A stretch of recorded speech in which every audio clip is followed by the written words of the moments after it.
దేవుడు ఇశ్రాయేలు ప్రజలందరినీ కూడా ప్రేమించాడు. అబ్రహాం గారిని బట్టి ప్రేమించాడు. వాళ్ళందరినీ రక్షించాలని వాళ్ళ పరిచాడు. వాళ్ళకి ఏర్పాటు కూడా దేవుడు చేశాడు. చేసి వారి శ్రమలో ఉన్నప్పుడు మొదలుపెడితే శ్రమలో ఉన్న వారిని విడిపించి ఆయన ఒక మాట చెప్పాడు, అయ్యా మీతో కూడా నేను కలిసి జీవించాలని నాకు ఆశగా ఉంది కాబట్టి నాకు ఒక మందిరాన్ని ఏర్పాటు చేయండి అన్నాడు. ఆ మందిరంలో సేవ చేయడానికి ఒక యాజకుడిని కూడా మీరు ఏర్పాటు చేయండి. ఆ యాజకుడు ఏంటంటే ఆ భారాన్ని భరిస్తాడు. వీళ్ళందరూ వచ్చి నాకు మొరపెట్టాలంటే మందిరం చాలదా ఎంతమంది ఉన్నారు? 20 లక్షల పైన జనం ఉన్నారు. వాళ్ళందరూ మందిరంలో ప్రవేశించి నా తప్పు చెప్పాను నాకు మేలు చేయని ప్రార్థించడానికి అక్కడ స్థలమే చాలదు. కనుక మీ అందరి పక్షమున నాతో మనవి చేసుకోవడానికి ఒక యాజకుడు మీరు ఏర్పాటు చేయండి అని చెప్పాడు. చూడండి, ఆ యాజకుడు మిమ్మల్ని అందరినీ జ్ఞాపకం చేసుకోవడం కోసము అతనికి ఒక పథకాన్ని కూడా ఈ పేరు రాసి ఉన్నాడు. చూడండి, నిర్గమకాండము 28 అధ్యాయం 9-12 వచనాలు చదవండి అమ్మా. మరియు నీవు 2 లేత పచ్చలను తీసుకొని వాటి మీద ఇశ్రాయేలీయుల పేరులను అనగా వారి జనన క్రమము చొప్పున ఒక రత్నము మీద వారి పేర్లలో 6 పేర్లను, రెండవ రత్నము మీద తగ్గిన 6 పేర్లను వాటిని ముద్రించవాయును. ఆ రాత ఎట్లా ఉండాలి? ముద్ర మీద చెక్కబడిన రాతలాగా ఉండాలి. ఎదురు చూసేవాళ్ళకి అవి కనపడకూడదు. లోన మన అంతరంగాన్ని చూడాలి. ముద్ర బలలో మీకు తెలియదు. మీకు ఎవరైనా తెలుసండి? తెలిస్తే పిచ్చి గారికిను వెంకటేశ్వరరావు గారికి రాము గారికి తెలవచ్చు. ఇప్పుడు వాళ్ళకి తింటే రాంబాబు గారికి తెలవచ్చు. ఆ ముద్ర బలలు ఏంటంటే వెనక రాశి చేసి రాశిని దొంగలు ఎత్తుకుపోతారు, లేకపోతే అక్కడ కాపలా వాళ్ళు తీసుకుపోతారని ఏం చేసేవాళ్ళు? ఆ బలలకి అక్షరాలు ఎట్లుండేవి లోన చెక్కుండే దాని మీద వేస్తే పేర్లు కనపడుతుంది, లేకపోతే చెక్క మీద చూసినట్టు ఏం కనపడదు. వాటిని రాశి మీద ముద్రించడం కోసం ఇసుక తీసుకొని వెళ్ళి దాన్ని తడిపి ఆ బలకాన్ని దానికి ఇసుక దాని మీద వేసి రాశి మీద వేసి ఆ బలతో అట్లా కొట్టేవాడు. అది ఆ రోజు తీసుకునేదాకా ఆ ముద్ర అట్టా ఉండాల్సిందే. వాటిలో ఒక అక్షరం జరిగిపోయినా లేదా కింద జారిపోయిన డబ్బు తీసేసేలా ఉంటాను వేసుకోవాడు. అటువంటిది అది ఎటు చూపిస్తుంది? చూసేటప్పుడేమో అక్షరాలు తిరగేసాం. అది అందుకని అంటే ఎందుకు చెక్కమన్నాడు అంటే ఆ పేరు నీ హృదయాన్ని చూపిస్తూ ఉండాలి.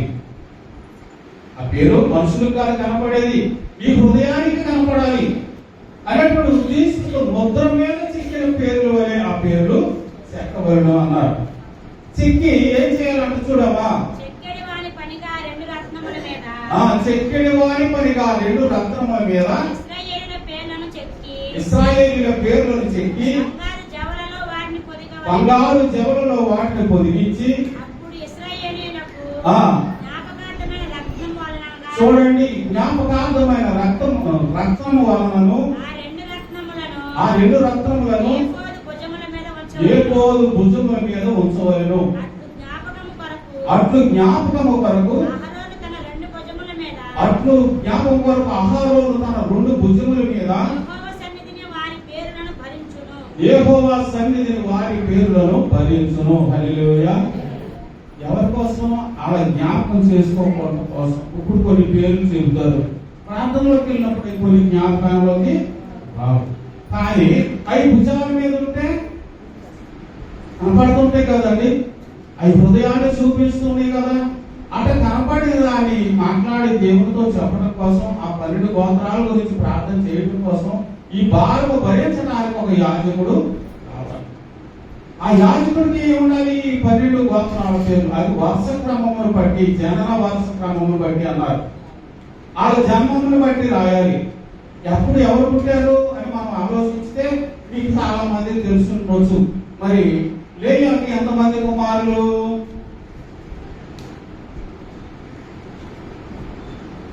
అసలు యాకోబు గారికి భార్యలు ఎంతమంది? 2 భార్యలు 2 దాసీలు. ఇద్దరు భార్యలలో రాహేలును ప్రేమించాడు కానీ ఆమె పిల్లలు లేరు. పెద్ద భార్య అనే లేఖ్యా ముందు 9 కుమారుల్ని అంది. 9 కుమారులకని ఆగిపోయిన తర్వాత రాహేలుకి కోపం వచ్చింది, అసూయ కలిగింది, యాకోబు గారిని హింసించింది, బాధ పెట్టింది. అమ్మా, నేను దేవుడే కాదు నీ పిల్లల్ని ఇవ్వడానికి, అది దేవుడికి చెప్పుకోండి, నాకు ఇవ్వకపోతే సరే, నా దాసిని నీకు ఇస్తున్నాను. మన పిల్లలు పుట్టి ఉంది, 2 కుమారులు పుట్టారు. ఆ సంగతి చూసి రేఖ గారు ఏం చేసింది, అయ్యో ఆమెకు న్యాయం చేసావు, ఆ దాసికి నా దాసి కూడా న్యాయం చేయమని. ఇది మీరు చూసుకోండి, ఆదికాండం 29వ అధ్యాయం 32వ వచనం కానించి 30వ వచనం కాడ కనపడ 30 అవతలు కూడా కనపడతాయి. అయితే ప్రియులారా, ఈమె కూడా ఇస్తే ఈమె కూడా లేఖ్యా భార్య కూడా దాసికి కూడా 2 కుమారులు పుట్టారు. ఈ కుమారులు పుట్టిన తర్వాత లేఖ్యా కుమారుడు ఏం చేశాడంటే, గొర్రెల కాడకి వెళ్ళి పుత్రదాత వృక్ష ఫలములు తీసుకొని వచ్చినప్పుడు రాహేలు అడుగుంది, అయ్యా ఆ ఫలాలు నాకు ఇయ్యమని. అడిగితే ఆ తల్లి అంటుంది, నా భర్తను తీసేసుకున్నావు, నా కొడుకు తెచ్చి పళ్ళు కూడా నువ్వు తీసేసుకుంటావా, అది వల్లనే కాదు అమ్మ అంటే, నీ భర్తను నాకు నీ వంతులో నాకు ఇస్తే నీ పళ్ళు నీకు ఇస్తాను, ఆ వంతులో నుండి నా భర్త నీకు ఇస్తానని చెప్పి ఆ పళ్ళు తీసుకున్నాం. తిన్న తర్వాత మరి లేఖ్యకు 2 కుమారులు 1 కుమార్తె పుట్టారు. ఆ పళ్ళు తిన్న తర్వాత రాహేలుకు మళ్ళీ 2 కుమారులు పుట్టారు. వీళ్ళందరూ ఎంతమంది అయ్యారు ఇప్పుడు? అయ్యా, దేనాతో కలిపి 13 మంది, కొడుకులు 12 మంది. లేఖ్యాకి 6 కుమారులు, లేఖ్యా దాసికి 2 కుమారులు, రాహేలు దాసికి 2 కుమారులు, రాహేలుకి 2 కుమారులు, 12 మంది సంతానం. వీళ్ళు తల్లులు వేరువేరుగా ఉండినా కూడా తండ్రి ఒక్కడే కనుక ఒకే చూపు చూశాడు దేవుడు.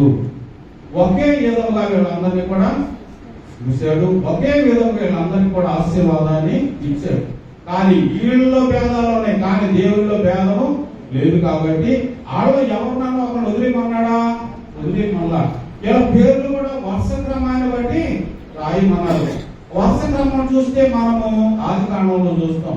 వీటిని అంతస్తుని బట్టి మనం చూడగలిగితే 1 రాజుల గ్రంథం 2వ అధ్యాయంలో చూడండి ఒకసారి. అక్కడ లేఖ్యా దాసి కుమారులను దిగువకు తీసుకొచ్చారు, ఈ రాహేలు కుమారులను ఎదరించారు. ఒకసారి చదవండి.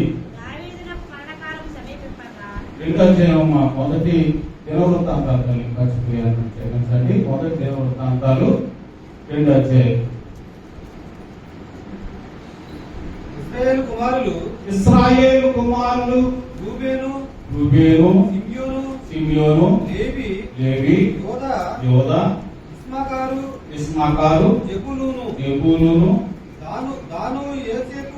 దాను, యోసేపు, బెన్యామీను, నఫ్తాలి, గాదు, ఆషేరు. యోదా కుమారులు ఏరు, అయోధ్య. ఈ 12 పేర్లు చదువులు పై మాత్రమే. ఈ 12 మంది కూడా ఈ పేర్లు వరుస క్రమం ప్రకారం ఏమన్నాడు, రత్నాలలో పొదగమన్నాడు. వీళ్ళు ప్రార్థన చేయడానికి ఎవరు కావాలి? యాజకుడు కావాలా? యాజకుడు కావాలి. వీళ్ళందరి గురించి చెప్పేది యాజకుడే. అమ్మా, ఈ భారాలు భరించేది యాజకుడే, ఈ శ్రమను అనుభవించేది యాజకుడే, ఎవరికి ఆలోచన ప్రార్థన చేసేది యాజకుడు.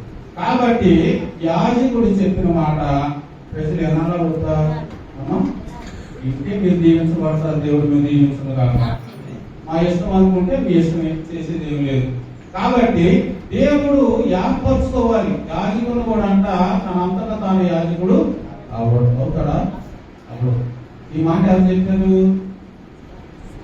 అమ్మా, ఈ మాట ఎవరు చెప్తారు? ఒకసారి చూడండి. హెబ్రీయులకు రాసిన పత్రిక 5వ అధ్యాయం 4వ వచనం కానీ చూడండి. మరియు ఎవడును ఈ ఘనతకును తానే వహించుకోనడు. ఈ ఘనత కావాలని తానంతట తాను తెలుసుకోవడానికి ఎవరికి హక్కు లేదు. ఆహారోను పిలువబడినట్లుగా దేవుని చేత పిలువబడిన వాడే దేవుని చేత పిలువబడిన వాడై ఈ ఘనత పొందుతాడు. దేవుని చేత పిలువబడితేనే ఈ ఘనత పొందుతాడు. అంతేకాని నా ఇష్టానుసారంగా నేను యాజకుడిని అవుతాను అనుకుంటే ఆయనకి ప్రయోజనం ఉండదు, ఘనత ఉండదు. ఎందుకంటే వృద్ధి ఉండదు. కాబట్టి ప్రియులారా, తనకు తాను యాజకుడు అవడం ఈ రోజుల్లో అలవాటు అయిపోయింది. అది కాదు కావాల్సింది. ఇక్కడ ఏంటంటే దేవుడు పిలుపన్నా ఉండాలి, లేకపోతే స్వస్థత వరం అన్నా ఉండాలి. ఈ రెండు కలిగి లేకపోకుండా నేను యాజకుడిని చెప్పుకుంటే ఆ పేరుకు మాత్రమే వారు యాజకులు, కానీ పిలుపుకి వారు అర్హులు కాదు. కాబట్టి ఇక్కడ అపొస్తలుడైన పౌలు గారు ఏం చెప్తున్నాడు? అర్హత కావాలి. ఆ అర్హతను బట్టి దేవుడు పిలుపును బట్టి వాళ్ళు యాజకులైతే వారి మాటలు దేవుడు ఆమోదిస్తాడు. ప్రియులారా, ఇవన్నీ మీకు ఎందుకు చెప్తున్నానంటే ఇది క్రమము.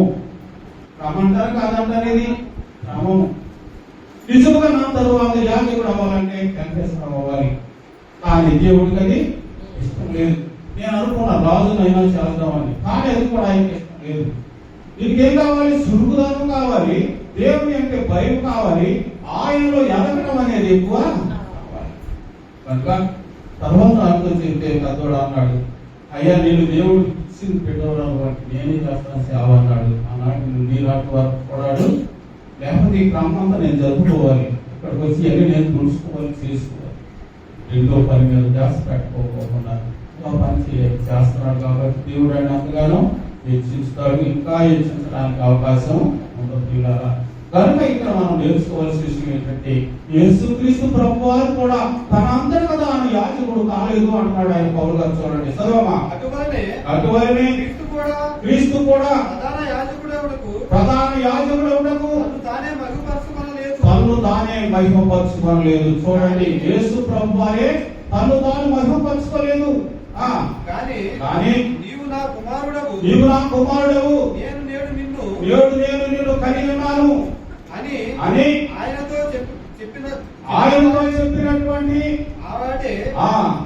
మహిమపరిచాను. ఆ తండ్రి ఆయనను మహిమపరిచాడు. నీవు నా కుమారుడవు, నేను కలిగి ఉన్నానని వాగ్దానం చేసినటువంటి తండ్రి ప్రభువుని మహిమపరిచాడు. గట్ట మహిమపరిచాడు. చూడండి చదవమా. ఆ ప్రకారమే నీవు మెల్కీసెదెకు యొక్క క్రమము చొప్పున నువ్వు యాజకుడు కావాలి అని ఎవరితో చెప్పారు? యేసుక్రీస్తు ప్రభువుతో చెప్పాడు తండ్రి. ఆ క్రమంలోనికి రావడానికి ప్రభు ఎన్ని చెప్పలు పడ్డాడు ఒకసారి చూడండి, అక్కడ రాశారు. చదవమ్మా. మరి ఒక చోట చెప్పుచున్నాడు, శరీరధారి అయి ఉన్నప్పుడు చూడండి, యేసుక్రీస్తు ప్రభువు శరీరధారి అయి ఉన్నారు దినములలో మహారోదనముతోను కన్నీళ్లతోను తను తాను మరణము నుండి రక్షించగలవానికి ప్రార్థనలను యాచనలను సమర్పించి భయభక్తులు కలిగి ఉన్నందున ఆయన అంగీకరించబడిను. హల్లెలూయా. యాజకుడు అవడానికి ఏం చేశాడండి? శరీరధారిగా ఉన్నప్పుడు తను తాను తగ్గించుకొని కన్నీళ్లతో యాచనలతో ప్రార్థనలతో ఆయన సమర్పించుకున్నాడు. కనుక ఆయన యాజకుడుగా దేవుడు అంగీకరించాడు. యాజకుడు ఏం చేయాలి? కన్నీళ్లతో ప్రార్థన, యాచనలతో ప్రార్థన చేయాలి. మోషే గారు ఏం చేశారు? దేవుడు పిలుచుకున్నాడు, కానీ ఆయన ఎక్కడ సుఖపడినట్టు కనపడిందా? ఎక్కడన్నా సుఖం ఉందా? తండ్రి దగ్గరికి వెళ్తే తిట్లు, వీళ్ళ దగ్గరికి వస్తే సంగుడు, అంతే కదండి. ఇన్ని విజ్ఞాపన ప్రార్థనలు చేశాడు కనుక ఆయన పరమకు చేర్చబడ్డాడు. ప్రభు కూడా కన్నీళ్లతో ప్రార్థన చేశాడు కనుక, ఆయన యాచనలు చేశాడు కనుక దేవుడు ఆయనను అంగీకరించాడు. నువ్వు మెల్కీసెదెకు యొక్క క్రమంలో నువ్వు కొనసాగుతావు.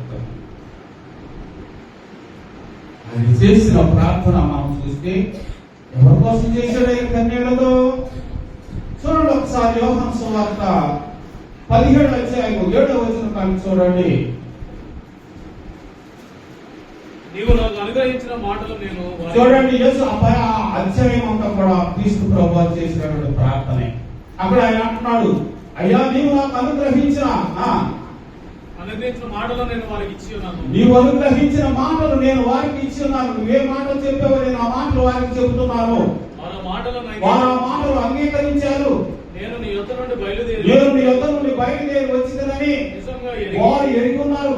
నీవు నన్ను పంపితమని నమ్మారు కనుక నీవు నాకు అనుగ్రహించినవని నీ వలనే కలిగినవని వారు అప్పుడు ఎరిగి ఉన్నారు. ఇప్పుడు అయ్యా వారు ఇప్పుడు ఎరిగి ఉన్నారు. ఈ మాటలన్నీ నిజంగా దేవుని అయిన వారు ఎరిగి ఉన్నారని అక్కడ శిష్యుల గురించి చెప్తున్నాడు. ఈనాడు మనం కూడా ఏం చేయాలి? ఎవరి గురించి చెప్పుకోవాలి? మనల గురించి మనం ఈ మాటలన్నీ కూడా ఎవరివి? దేవుని మాటలు. పరిశుద్ధ గ్రంథం అంటే ఏంటి? ఆదియందు వాక్యం ఉండేది, వాక్యం దేవుని వద్ద ఉండేది, వాక్యమే దేవుడై ఉండేను. ఈ దేవుని మాటలు, ఆ మాటలు శిష్యులు నమ్మారు కనుక వారి గురించి నేను ప్రార్థన చేస్తున్నాను అంటాడు. చూడండి అక్కడ చదువయ్యా, నేను వారి కొరకు ప్రార్థన చేస్తున్నాను. లోకము కొరకు నేను ప్రార్థన చేయట్లేదు. నీవు నాకు అనుగ్రహించి ఉన్నా వారి కొరకే నేను ప్రార్థన చేస్తున్నాను. హల్లెలూయా. లోకం అంతా నాకు అక్కర్లేదయ్యా. వాళ్ళు నా మాట ఎనరు, వాళ్ళతో నాకు సంబంధమే లేదు, వాళ్ళ కోసం నేను చేస్తలేదు. నువ్వు నాకు అనుగ్రహించిన వారి కొరకు నేను ప్రార్థన చేస్తున్నాను. ఎవరి కోసం చేయాలి? అది మాట ఎన్నో వారి కొరకు ప్రార్థన చేయాలి. ఎదురు తిరిగే వారి కోసం ప్రార్థన చేయొచ్చండి. యేసు ప్రభువు ఏం చెప్పాడు? మీ ముత్యములను ఎత్తుకెళ్ళి పందులు ఎదుట పోయప్పుడు పోస్తే ఏం చేస్తే కాళ్ళతో తొక్కేస్తే మిమ్మల్ని చీరుస్తాయి అన్నాడు. ఎలాంటి వారికి మనం వివేకం మనం నేర్పలేము. ఆడవద్దు. ఇక్కడ ప్రభువే చెబుతున్నాడు, వాళ్ళ కోసం నేను చేయట్లేదయ్యా ప్రార్థన. నిన్ను నమ్మినటువంటి వారి కోసం, నీ మాట విన్నటువంటి వారి కోసం, నా మాట ప్రకారం జీవించిన వారి కోసం నేను ప్రార్థన చేస్తున్నాను. ఇప్పుడు మన మాట ఎన్నో కనుక మన ప్రార్థన ఎవరంటారు? దేవుడు. ఇప్పుడు మీరంతా ఇక్కడ ఉన్నారు కాబట్టి యాజకుడిగా నేను ఎవరి కోసం చేయాలి? మీకోసం ప్రార్థన చేయాలి. ఈ ప్రార్థన దేవుడు ప్రభు అంగీకరించి ఎవరికి చేయాలి? ఆయన తండ్రికి చేయాలి. అంతేకాదు ఆ శిష్యులు మాత్రమే కాదండి, ఆయన ఇంకొక మాట చెప్పాడు. వాళ్ళ మాట ఎన్నో వారి కొరకు కూడా నేను ప్రార్థన చేస్తున్నాను అంటాడు. 20వ వచనం కానీ చూడండి అయ్యా. మరియు నీవు నన్ను పంపితివని లోకము నమ్మునట్లు తండ్రి నా యందు నీవును నేను ఉన్నలాగున వారు కూడా మన యందు ఏకమై ఉండాలి. హల్లెలూయా. ఎక్కడ ఉండాలండి? తండ్రి కుమారులతో పాటు మనం కూడా ఏమై ఉండాలి? ఏకమై ఉండాలి. ఏకమై ఉండాలంటే ఏం చేయాలి? ఆయన మాట మనము వినాలి, ఆయన మార్గంలో మనం జీవించాలి. కనుక మనం ఇద్దరం ఏకమై ఉంటాం కాదు, వారు కూడా మనలో ఏకమై ఉండాలి ప్రభు అంటున్నాడు. చూడండి చదవమ్మా. వారు వాక్యము వలన వారు ఏమైనా దేవాలనే ఉంచారండి? వాక్యము వలన నా యందు విశ్వాసం ఉంచారు. మీరు నా యందు విశ్వాసం దేని పెట్టి ఉంచుతారు? నా ఎత్తును చూసా, నా బలము చూసా, లేకపోతే నా ధనము చూసా? ఈ వాక్యాన్ని బట్టి విశ్వసించాలి, మనుషులు కాదండి. ఈ వాక్యాన్ని బట్టి దేవుని విశ్వసించాలి. దేవుడు రక్షించే దేవుడు, మన కొరకు ప్రాణం పెట్టిన దేవుడు, మన పరమను తీసుకునే దేవుడు అని మనం నమ్మగలిగితే తప్పకుండా మనకు ఆ పరాన్ని ప్రసాదిస్తాడండి. అక్కడ రాసేది చూడండి, చదవమా. వీళ్ళందరూ కూడా మీలో ఎవరో ఏకమై ఉండాలని ప్రార్థన చేస్తున్నాను. మనం ఏకమై ఉండలాగున వారు కూడా ఏకమై ఉండవాలని నీవు నాకు అనుగ్రహించిన మహిమను నేను వారికి ఇచ్చితిని. హల్లెలూయా. ఏ మహిమ? ఈ వాక్యమే మహిమ, ఈ వాక్యమే ఎరువు, ఈ వాక్యం ఏం చేస్తాను? మీ అందరికీ పంచిపెట్టనాను. ఇది ఒక పలహారము, ఇది ఒక ఆహారము. దీన్ని ఎవరైతే భుజించి దీన్ని జీవించుకోగలుగుతారో వారు దేవునిలో జీవించగలుగుతారు. చూడండి చదవయ్యా. వారి యందు నేనును నా యందు నీవును ఉండుట వలన వారు సంపూర్ణులుగా చేయబడి ఉన్నారు. హల్లెలూయా. ఆయనలో మనలో ఆయన ఉంటే సంపూర్ణత. ఎంతమంది వంట వండగలుగుతున్నాం? ఆ సంపూర్ణత అనేది మనలో ఉంటే, ఆ పరిపూర్ణ అనేది మనలో ఉంటే ప్రభు పని అంటే ఎంత సులువుగా వస్తుందో, ఎంత ప్రేమ ఉంటుందో, ఎంత విధేయత ఉంటుందో అది దేవుడికి తెలుసు, అనుభవించే వారికే తెలుసు. అంతేగాని ఆ ప్రేమ అనేది, ఆ నింపుదల అనేది లేనప్పుడు లోకమే మనల్ని పాలిస్తూ ఉంటుందండి. అప్పుడు పాలించేది ప్రభు కాదు, లోకం పాలిస్తూ ఉంటుంది. లోకానుసారంగా మనం జీవిస్తూ ఉంటామండి. ఆ జీవితం దేవునికి ఇష్టమా? వారు దేవుడితో ఏకమై ఉండగలరా? ఆయన మహిమలో చేరగలరా? ఆలోచించండి ఒక్కసారి. ఆయన మాట్లాడుతున్నాడు, చూడండి, చదవమ్మా. నీవు నన్ను ప్రేమించినట్టే వారిని కూడా ప్రేమించితివనియు. ఎవరినండి? మానవుడైన ప్రభు వారిని ప్రేమించినట్లు మనలను కూడా ఆయన ప్రేమించవనియు.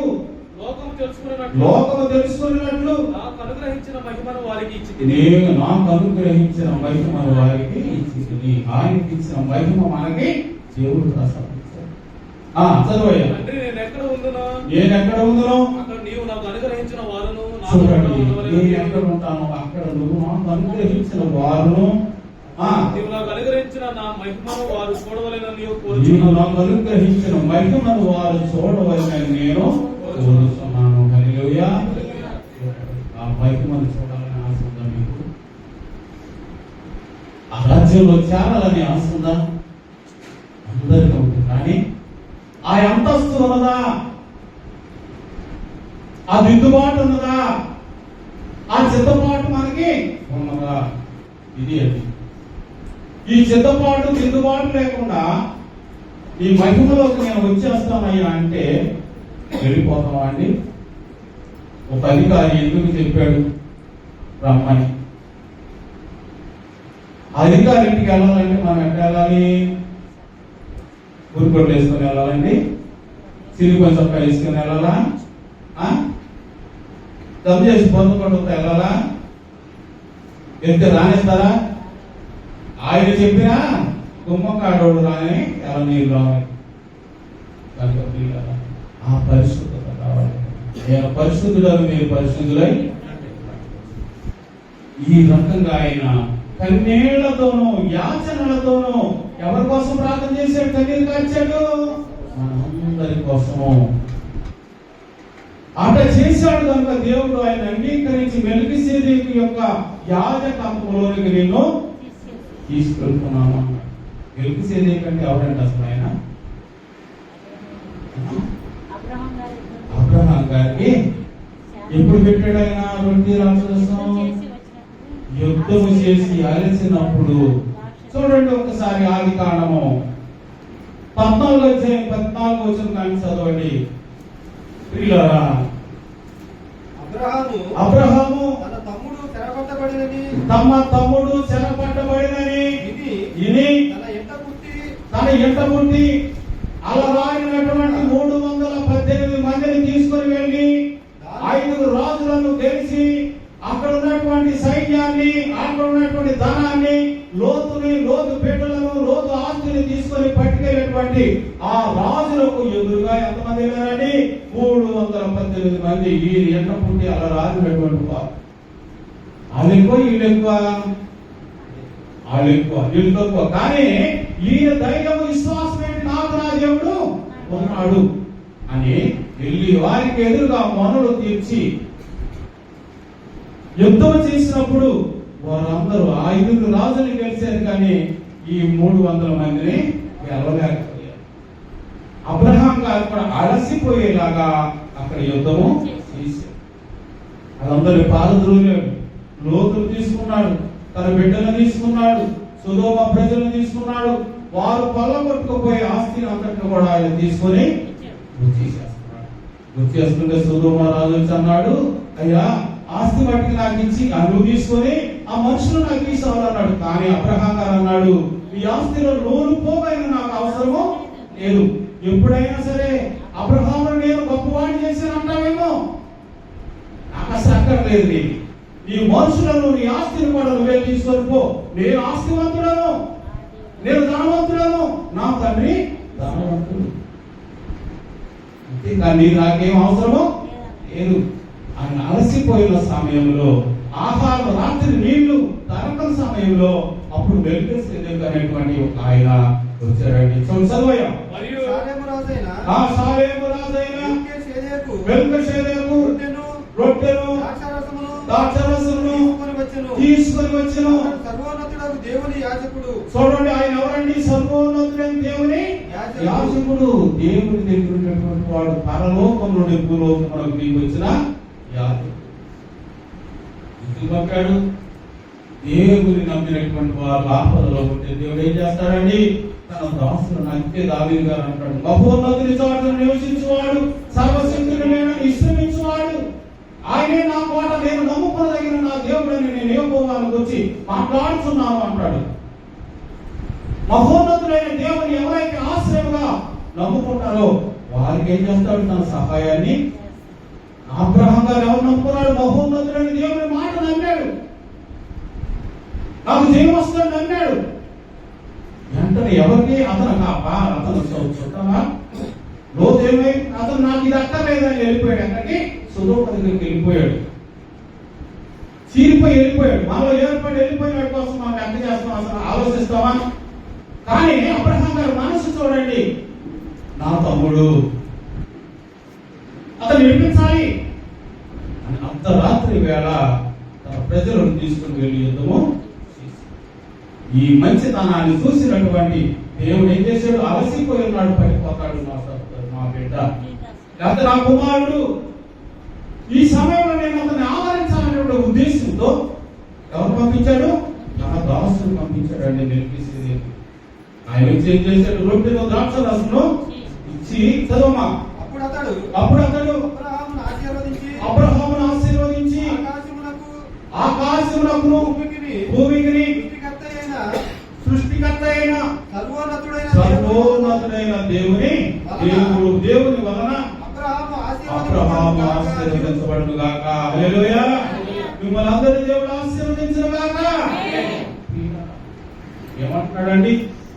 సర్వోన్నతుడైన దేవుడు అబ్రహామును ఆశీర్వదించును. ఎందుకంటే నువ్వు మంచి పని చేశావు. చదవమ్మా. నీ శత్రువులను నీ చేతికి అప్పగించిన సర్వోన్నతులకు దేవుడు స్తుతింపబడును గాక అని చెప్పాను. హల్లెలూయా. రొట్టెను ద్రాక్షారసం ఇచ్చి ఆశీర్వదించాడు. యాజకుడు చేసేది ఆశీర్వాదం. రొట్టెనిస్తాడు, ద్రాక్షారసం ఇస్తాడు, ఆశీర్వదిస్తాడు. అబ్రహాం గారు ఏం చేశాడో చూడండి. అప్పుడు అతడు అన్నిటిలో అతనికి 10వ వంతు ఇచ్చాను. హల్లెలూయా. చూడండి, నా ఆత్మ తీరిందిలే, నా కడుపు నిండిందిలే, నువ్వు దీవించావులే, సార్ నీ దారి నువ్వు నా దారి పోతాను అన్నాడా? దీవించాడండి. 10వ వంతు ఇచ్చాను. ఏమిస్తున్నాం? యాజకుడు ఆశీర్వాదానికి తగినటువంటి ఫలితాన్ని మనం ఏమి కలుగుతున్నాం? ఇది నీకు గుర్తులే దేవుడు మనల్ని అందుకే చూద్దాం. నా సన్నిధిలో ఉన్నట్టు మీరు 10వ భాగము ప్రతిష్ట అర్పణలను, 10వ భాగములను, కృతజ్ఞత అర్పణలను, కానుకలను నా సన్నిధికి తీసుకుని వచ్చి నన్ను శోధించిన ఎడల ఆకాశపు వాక్యం నెప్పి పట్టజాలని దీవెన నీకు చేను ఓడకుండా నా చేను 50 బస్తాలు పండాలయ్యా అని కన్నం పెట్టుకుంటే పట్టేస్తాండి. చేను బాగలేకోకుండా ఆ చేను అందరికంటే ఎక్కువ పండాలంటే పండేస్తాండి. ఒక ఆయన వచ్చాడు, అయ్యా నా పక్కన ఊడ్చేసుకున్నాడు, నేను ఊడ్చుకోలేదు, నా ఆత్మడి పీకి పడిపోయింది అంటాడు. ఇద్దరు ఆత్మడి కాగలేనండి. పిల్లరా, దేవుని ఆశీర్వాదం, ఆయన ఆశీర్వాదం పెట్టేది. కానీ మరి ఎందుకన్నా మరి ఆయన రాకపోయింది సోమం అడుగుతానన్నమాట. చూడండి, దానికి ఏం కావాలి? ఆశీర్వాదం. ఈ ఆశీర్వాదం రావాలంటే ఏం కావాలి? ముందు నీవు ఇప్పు, తర్వాత నేను ఇస్తాను. అంటే ఈకోకుండా మనం ఏంటంటే కన్నీళ్ళుగా చేస్తాం. అయ్యా అయ్యా అయ్యా అయ్యా అయ్యా అయ్యా అయ్యా ఎన్నో అర్థం చేశారు, వ్యాసం చేశారు. కానీ ఇది మాత్రం ఏమి ఇష్టపడడానికి, రాజీ పడడానికి ప్రయత్నము.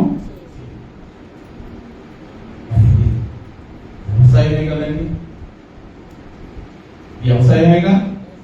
వ్యవసాయం చేసినప్పుడు వ్యవసాయదారుడికి మెడలేదానికి కాలంలో దించలేమనుకోండి, ఏం చేస్తాడు?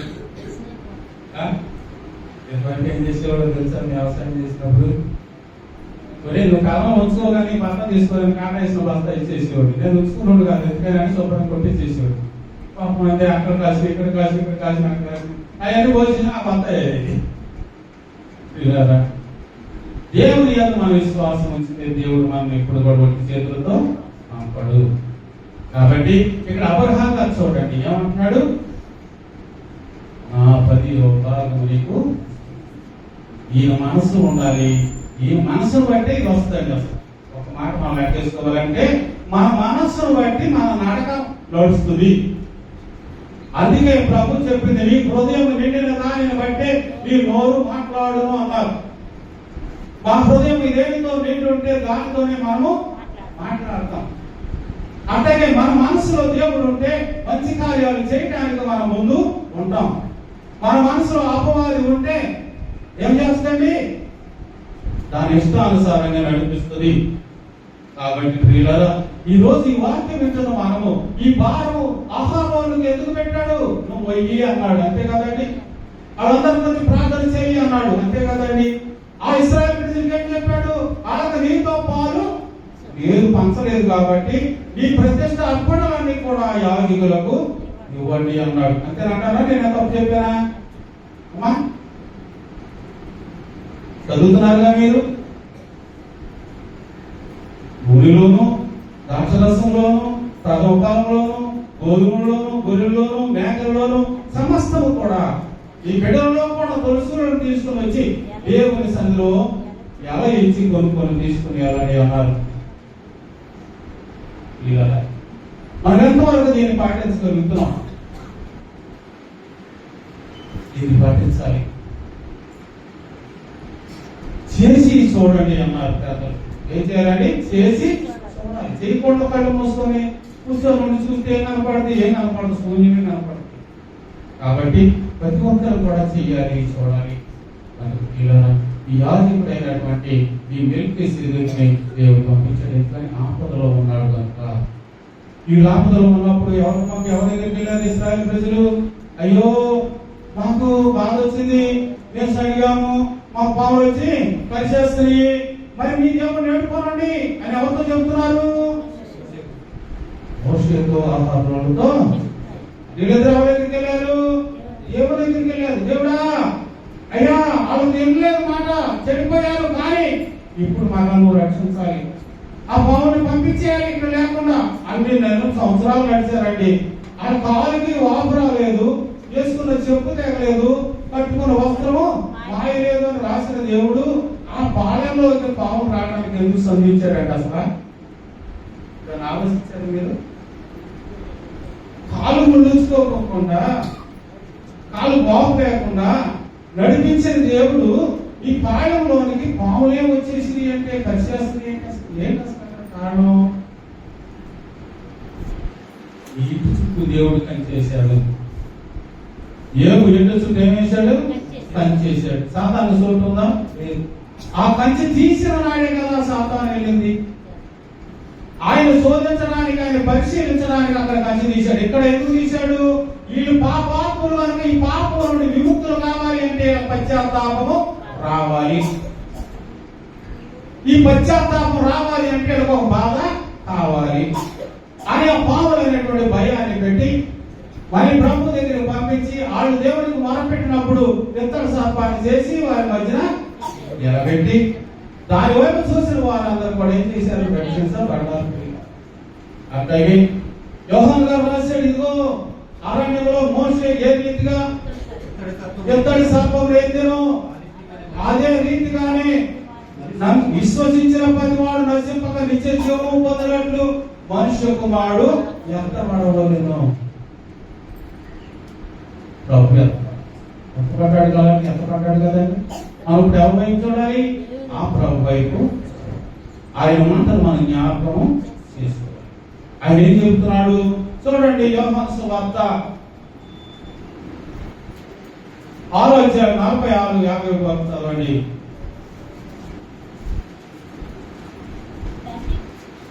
దేవుని యొద్ద నుండి వచ్చిన వాడు ఆ తప్ప మరి ఎవడునూ తండ్రిని చూడలేదు. చూడండి, దేవుని యొద్ద నుండి వచ్చిన వాడు తప్ప మరి ఎవడు దానిని చూసి ఉండలేదు. ఈయనే తండ్రిని చూసి ఉన్నవాడు. ఈయన ఒక్కడే తండ్రిని చూసి ఉన్నాడు. ఎవరండి? యేసుక్రీస్తు ప్రభువు ఒక్కడే దేవుని చూసి ఉన్నాడు, తండ్రిని చూసి ఉన్నాడు. విశ్వసించువాడే నిత్య జీవము గలవాడు. ఆయన విశ్వసించువాడే నిత్య జీవము గలవాడు. ఏం విశ్వసించాలి? మన ప్రభు అయిన యేసుక్రీస్తు ప్రభువు దేవుని యొద్ద నుండి వచ్చాడు. బలికేసేదో కట్టాకు వచ్చి ఆదరించాడు. ఆపదలో నిన్ను నన్ను ఈ వ్యాధుల నుండి, బాధల నుండి, సమస్యల నుండి రక్షించడానికి యేసుక్రీస్తు ప్రభువు మనందరూ మన ఆలకించి మన మధ్యకి తను పంపించాడని నమ్మటమేనండి. నమ్మగలిగి జీవాహారము నేనే. అది నమ్మితే నువ్వేం చేయాలి? ఇంకేం ఎక్కడికి వెళ్ళకుండా జీవాహారమును నేనే. నీ పితరులు అరణ్యములో మన్నాను తిని చచ్చిపోయారు, కానీ దీనిని తినవాడు నిత్య జీవం కలవాడు, చచ్చిపోడు. ఎందుకంటే ఆ మాట అంటే మనం ఎంత చదువుకున్నాం.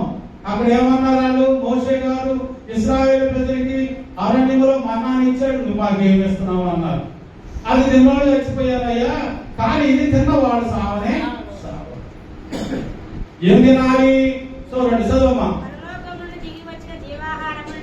పరలోకం నుండి దిగి వచ్చిన జీవాహారమును నేనే.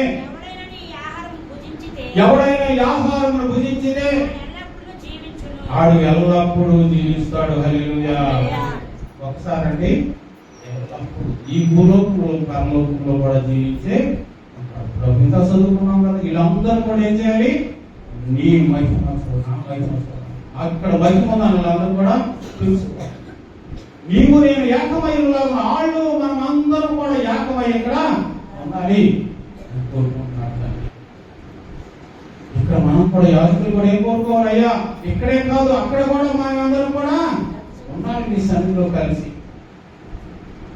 మా కోసం ప్రార్థన చేయని ఎవరికి మన తండ్రి, మన కుమారుడు, తండ్రి కుమారుడైనటువంటి యేసుక్రీస్తు ప్రభు వారికి మనం ప్రార్థన చేస్తున్నాం. ఇక్కడే కాదండి, అక్కడ కూడా మనం ఏం చేయాలి? కలిసి ఉండాలి. అంటే ఆయన మాటలను మనం ఏం చేయాలి? మన మనసులో ముద్రించుకోవాలి.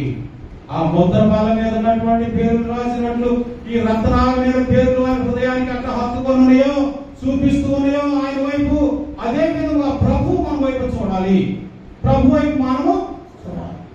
అది యేసు ప్రభు చెప్పిన మాట కూడా. మీరు నా యందును మీ యందు నా మాటలు నిలిచి ఉండేలా మీకేది అవసరమో మీరు అడగండి, నేను దాన్ని మీకు నిత్యముగా ఇస్తానని సెలవిచ్చాడు. ఆయన మాటలు మనలో ఉండాలి, మనం ఆయనలో ఏకమై ఉండాలి. ఆ ఏకమై ఉన్నప్పుడు నీకు ఏది కావాలో అడిగితే తప్పకుండా చేస్తాడండి. ఏకం లేకుండా ఏమంటే ఎవరిస్తారండి? ఎవరు ఇస్తారా? నువ్వంటే నాకేంటో నీ తాళం ఇవ్వమంటే ఇస్తావా? ఇంటికి లేదమ్మా, మంచి తగ్గొస్తానన్నా కూడా ఇవ్వము. నువ్వు చచ్చిన పర్వాలేదయ్యా, నా తాళం చేయి నీకు ఇవ్వనే ఇవ్వను. కావాలంటే నేను వచ్చి ఆ మూడు తాళం తీసినప్పుడు మంచి నీకు ఇస్తానంటావు. ఎందుకని? అతనంటే నీకు నమ్మకము లేదు. మరి ప్రభు కూడా మన నమ్మకం ఉండాలి కదండి. మన ప్రభు దగ్గర ఏముంది? పరలోక రాజ్యపు తాళపు దావీదు తాళపు చేయగలిగిన వాడు, ఎవరు వేయకుండా తీయగలిగిన వాడు, ఎవరు తీయకుండా వేయగలిగిన వాడు. ఆ తాళం మనకు కావాలంటే మనం ఎంత నమ్మకం ఉండాలి ఆయన ఇంట్లో. అయ్యా నేను లేపలేదు, నీ తాళం తీసుకొని వెళ్ళి అక్కడ ఏదో తీసుకురామని చెప్పే స్థితికి మనము ఎదగాలి. అంతే కదండి. మన నమ్మకస్తులు ఉన్నాడు అనుకోండి, కూర్చొని ఎవరికి ఏమంటాం? అయ్యా తాళం తీసుకెళ్ళి అక్కడ కానీ తీసుకురా అంటాం మనం. ఎందుకని అర్థం లేదు మనకి నమ్మకం. అటువంటి నమ్మకం మనకు ఇప్పుడు ఎవరితో కావాలి? దేవునితో మనకి నమ్మకము. ఆ నమ్మకాన్ని కలిగించాలంటే మనం ఆయన ఇష్టంగా జీవించాలి, ఆయన వాక్యానుసారంగా జీవించాలి. ఇందులో మనం చదువుకున్నదంతా కూడా యాజకుడు అంతే కదండి. దేవుడు యాజకుడు సంఘం ఈ మూడు ఏకమయం లాగున మనం కూడా మన సంఘం కూడా ఎక్కడ ఉండాలి? ఏకమై ఉండాలండి. కాబట్టి ఈ ఏకం అవడానికి మనం ఏం చేయాలి? ఈ రోజున పరిశుద్ధంగా మనము మొదటి చదువుకున్న వాక్యం అయోగ్యంగా ఇక్కడికి ఎవరు కూడా యోగ్యమైన రీతిలో రావాలి. అందుకే దైవజనులు ఎక్కడెక్కడ తిరిగి ఏదో రకంగా ఆలోచనతో ఉంటారు. కాబట్టి ఇక్కడ పరిశుద్ధ స్థలంలోకి వచ్చిన తర్వాత ఆయన వారి పాపాలను ఒప్పుకోవడానికి అవకాశం కలుగుదనే ఉద్దేశంతో ఆయన మనకి ఆరాధన క్రమాన్ని ఏర్పాటు చేశారు. దైవజనులే చేశారు. ఇంకెవరైనా చేశారా? తెలియదండి. దేవుడు చెప్పగా 5 జనులు దైవజనులు చేశారు. ఈ ఆరాధన అన్ని సంఘాలకు ఉండదు. కానీ దేవుడు మన బైబిల్ మిషన్ ప్రేమించి ఆరాధన క్రమాన్ని మనకు ఏర్పాటు చేశాడు. ఆ క్రమాన్ని మనం పాటించగలిగితే, ఆ క్రమంలో మనస్ఫూర్తిగా మన పాపాలన్నీ ఒప్పుకోగలిగితే, అక్కడ ఎటువంటి అయ్యా నేను పాపిని, నా చూపు ద్వారా నేను పాపము చేశాను, నా మాట ద్వారా నేను పాపము చేశాను, నా తలంపు ద్వారా నేను పాపం చేశాను, నా పాపాలు యేసు రక్తంలో నువ్వు కడిగి శుద్ధి చేయనాయన అని ఎంత మనం చెప్పుకోవాలి. ఆ చెప్పుకునేటప్పుడు కూడా మనసుతో పశ్చాత్తాపంతో వాటిని ఆట పాడినట్టు కాదు, పెదాలతో మాట్లాడటం కాదు, కానీ పశ్చాత్తాపంతో కూడినటువంటి మనసుతో ఆ ఆరాధన మనం చేయగలిగితే తప్పకుండా దేవుడు మనకు మారు మనసు అప్పుడే కలిగిస్తాడు. కనుక ప్రియులారా, ఈ మధ్యాహ్న సమయం మనం ఆయన మనకు చాలా విలువైనటువంటి మాట. కాబట్టి మనమందరం బల ఎదురు రాబోతున్నాం కనుక మొదటి చదివింది మళ్ళీ ఒకసారి చదువుకొని ముందుకు వద్దాం. చూడండి, కొరింథీయులకు రాసిన మొదటి పత్రిక సమయం కూడా అయింది. 11:23 కానికి చదువుకొని, ఎందుకంటే మన హృదయం ఏం చేయాలి? ఆయన తట్టు ఆకర్షించాలి అంటే ఈ మాట మనలో ఉండాలి. నేను మీకు అప్పగించిన దానిని ఎవరికండి? ఆ సంఘానికి అప్పగిస్తున్నాడు. ఎవరు? అపోస్తలుడైన పౌలు గారు కొరింథీ సంఘానికి చెప్తున్నాడు, అయ్యా నేను మీకు అప్పగించిన దానిని ఇది కృప వలన పొందాను. ప్రభు వలన. ఇది ఎవరి వలన అండి? ప్రభు చెప్పినటువంటి మాట. ఆయన ఏం చెప్పాడు? 26 మత్తయి వార్తలో, ఇదిగో వారు భోజనం చేసిన తరువాత ఆయన ఒక రొట్టెను పట్టుకొని కృతజ్ఞతాస్తుతులు చెల్లించి శిష్యునికి ఇచ్చి ఏసి మీరు దీనిలోని తినండి అన్నాడు.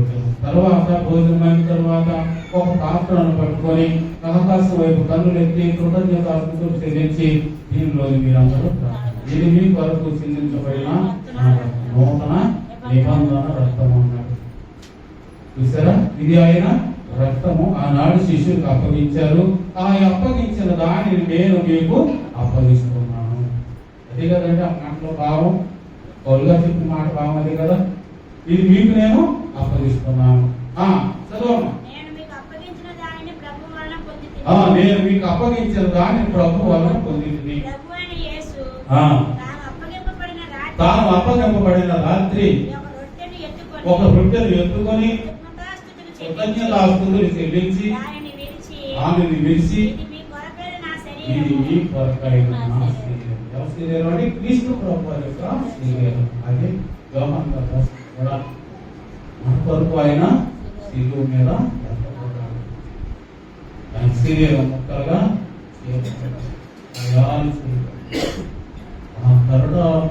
పరుడా దెబ్బలు కఠినాత్ముడైన రోమీయులు, ఆ ప్రభుత్వము, ఆ సైనికులు కొట్టినటువంటి దెబ్బలు, ఆ కాలములకు లాగినటువంటి ఆ బాధకు ఆ మాంసం అంతా పడేమైపోయింది, ముక్కలైపోయింది. రొట్టి ముక్కలు కింద ఆ ముక్కలైన శరీరం మీకు నేను అప్పగిస్తాను. ఒకసారి మన కను దృష్టిని, మన మనసు దృష్టిని దాని వైపు దీనికోసం మన సినిమా కూడా చూసారు. ఆ కఠినాత్ములు పడుతుంటే చాలా లెక్క ఏమైపోయింది, రక్తము శరీరం అయిపోయింది, ముక్కలు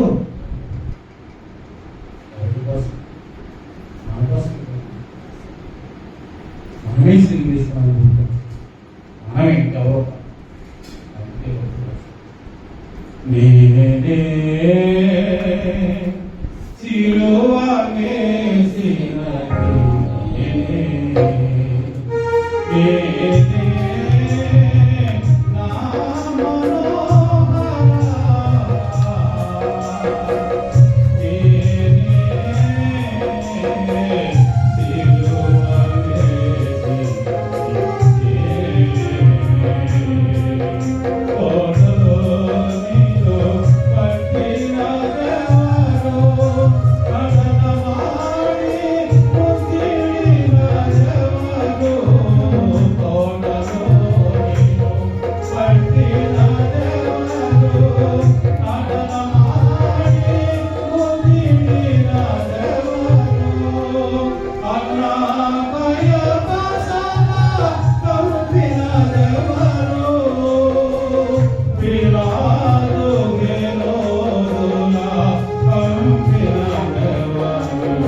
ఎవరైతే నమ్ముతారు, ఎవరైతే నేనే ప్రభా ఆయన పాదాల చెంత మోకరించి కన్నీరు కాస్తారు, వాటి ప్రభు ఇప్పుడే రక్షిస్తాడు. ఇప్పుడు దేవుడు దీవించుతాడు.